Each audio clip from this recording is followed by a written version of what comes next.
민수기 12장은 앞에 11장에서는 모세가 백성들의 원망 때문에 고통을 당했고 여기에서는 형제들 때문에 고난을 받고 있는 것입니다. 백성들은 먹는 식욕 때문에 원망했으면 형제들은 명예욕 때문에 모세의 건의에 도전하였습니다. 미리암과 아론의 모세를 비방한 게 1절에서 3절에서 나오는데 여자 예언자이며 누이인 미리암과 대제사장인 아론이 민족의 지도자인 모세를 비방한 것은 모세가 구스 여자를 취했기 때문이었습니다. 구스는 이집트 남쪽에 있는 에티오피아로서 대개 이집트와 함께 언급되고 있고 검은 피부색을 가진 함족 계통이었다고 하고요. 구스 여자가 누구냐에 대해서는 몇 가지 견해가 있습니다. 첫째는 구스는 흔히 에티오피아를 가리키지만 이것은 구스라고 발언하면서 미디안을 가리키고 있다고 출애굽기 2장 21절에는 얘기하고 있습니다. 이 여자는 시보라라는 것이다. 네, 그러나 시보라는 모세가 이집트를 떠나기 전 아내가 되었으므로 이 견해는 타당치 않는 것이고 둘째, 에티오피아의 공주라는 것도 있는데 모세가 공주를 만날 기회가 없었을 것입니다. 셋째는 모세의 아내 시보라가 죽고 함께 행진하던 에티오피아 여자를 제치로 맞이했다는 것인데 만일 모세가 본처 시보라가 있는데도 구스 여자를 아내로 취했다면 모세가 직접 말한 대로 돌로 쳐 죽임을 당해야 하며 또 그의 지도력도 치명적인 손상을 입을 수 있었습니다. 시보라가 구스 여자였다면 미리암과 아론이 모세를 비방하기 위해 과거의 일을 다시 끄집어낼 수도 있습니다. 아마도 시보라의 죽은 사실이 언급되지 않은 것은 당시 여자는 수요에 넣지 않거나 무시되었던 전통을 따를 수 있다는 것인데 이러한 여러 가지 정황을 고려할 때 모세는 구스 여자와 재혼했음에 틀림없다고 합니다. 미리암과 아론이 모세에게 대들었던 문자적 고의적으로 대항하고 욕하고 나쁘게 말하는 것은 아마 이방인과 결혼이 아닌 하나님의 뜻에 어긋나거나 또는 유대민족의 선민의식과 우월성에 위배되기 때문이라고 생각하기 때문이었을 것인데 그런데 만약 그 일이 참으로 하나님의 뜻을 어긴 것이었다면 하나님이나 백성들이 그대로 내버려 두지 않았을 것입니다. 하나님께서는 이스라엘의 영적인 순수성을 보존하기 위해 가나안 7족속과의 결혼을 금지하셨지만 출애굽기 34절에 나옵니다. 신명기 7장에도 나오고요. 이방인과의 결혼은 전적으로 금지시키지 않으셨다고 창세기 48장 5절에는 나옵니다. 물론 하나님께서 가나안 정복 당시에와 바벨론 포로에서 돌아왔을 때 이방인과 결혼을 강하게 금지시키신 것은 종교적인 타락과 도덕적 부패를 방지하기 위한 것이었지만 절대적으로 금지시킨 것은 아니었다고 하고 또한 하나님께서 이스라엘을 택하신 것은 그들에게 특별한 장점이나 우월한 도덕성이 있어서가 아니었지만 이스라엘은 육신적 우월감과 병적인 선민의식에 사로잡혀 있었다고 합니다.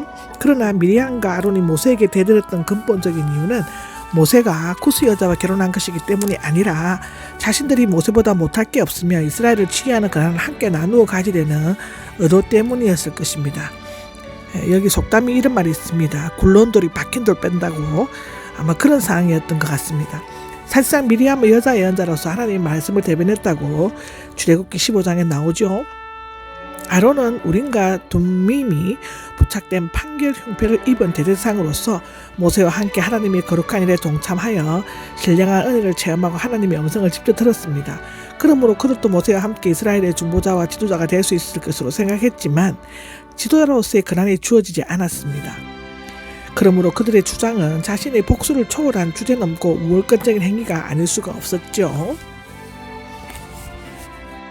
아마도 이 문제를 제기한 주동자는 미리암이었을 것이라고 하는데요. 그 이유는 그녀의 이름이 먼저 나오고 비방하다라는 동사가 여성형이고 비방의 이유가 신분이 낮은 이방 여자와 결혼 때문이라며 미리암만 벌을 받았고 유순한 성격의 아론이 그런 일을 하지 않았을 것이기 때문인데요.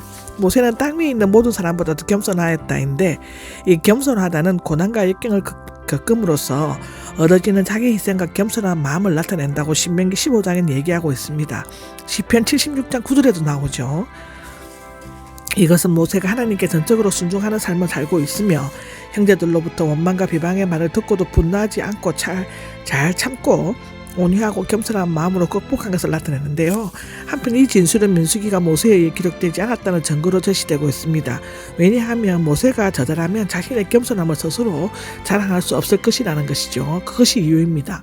그러나 오히려 이 사실은 모세가 성령의 감동을 받아 성경을 기록했다는 강력한 증거가 될 수 있습니다. 왜냐하면 오직 성령의 인도하심을 받은 자만이 그러한 진술을 할 수 있기 때문이라고 합니다. 4절에서 8절까지는 하나님께서 모세를 변호하십니다. 모세에게 대들며 비방하는 미리암과 아론을 불순한 의도로 하신 하나님께서는 친히 개업하셔서 자신의 종 모세를 변호하셨습니다. 즉 하나님께서는 보통 예언자들에게는 환상이나 꿈으로 제시하시지만 모세에게는 절대적으로 다른 방법, 곧 입과 입을 마주하여 명백하게 말씀하시고 이해하기 어려운 말로 하시지는 않으신다는 것입니다. 신명기 34장 10절에 나옵니다. 그리고 모세는 여호와의 형상까지 볼 수 있는 자인데 너희가 내 종 모세에게 대적하여 말하는 것을 왜 두려워하지 않느냐는 것입니다. 이것은 모세가 하나님의 온 집안을 충실히 맡고 있기 때문에 이것은 하나님과 이스라엘 사이의 계약적 중재자로서의 역할을 모세가 충실히 했음을 나타나는데요. 모세는 하나님의 인격을 바라볼 수 없고 바라보지도 않고 하나님의 형상과 덕만을 보았을 뿐이다 라고 출애굽기 33장 23절에는 말하고 있죠.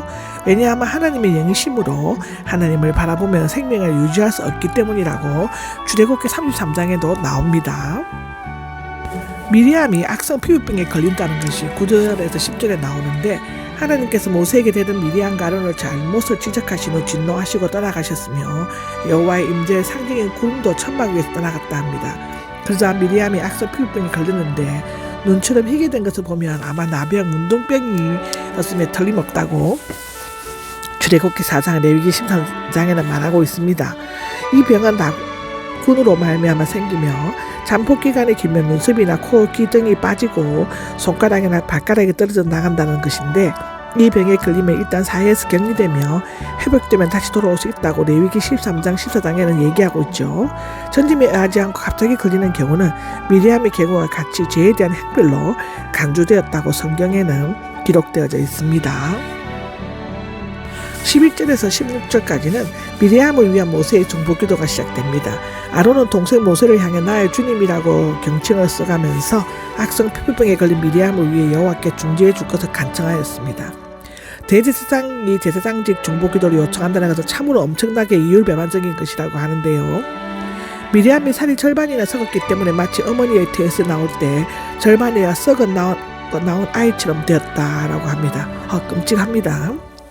모세는 자신에게 대들고 비방한 미리암과 아론에 대해 온유함과 겸손함을 잃지 않고 그들을 위해 중보의 기도를 드렸습니다. 중보기도는 참된 사랑을 가지고 드릴 때 하나님의 마음을 움직일 수 있는 능력이 발휘된다고 하죠. 야고보서 5장에도 나옵니다. 그런데 미리암은 하나님의 선택된 종이며 계약적 중재자인 모세에게 반역한 것이므로 그 죄는 매우 심각하고 중대하였다고 하는데요. 만약 미리암의 아버지가 그녀에게 침을 뱉었어도 7일 동안 부끄러워했을 것인데 그녀는 가문의 명예를 더럽히고 월권적인 행위를 함으로써 하나님의 명예에 큰 손상을 입혔으므로 7일 동안 진영 바깥에 가두었다가 다시 회복되었습니다. 백성들도 떠나지 않고 기다리다가 그녀가 돌아오자 하세로 둘레의 뜻인데 기브롯 핫다와에 이어 두 번째 머문 곳으로 떠나 시내 반도의 중앙 동쪽에 있는 발란 광야에 진을 쳤다고 기록하고 있습니다.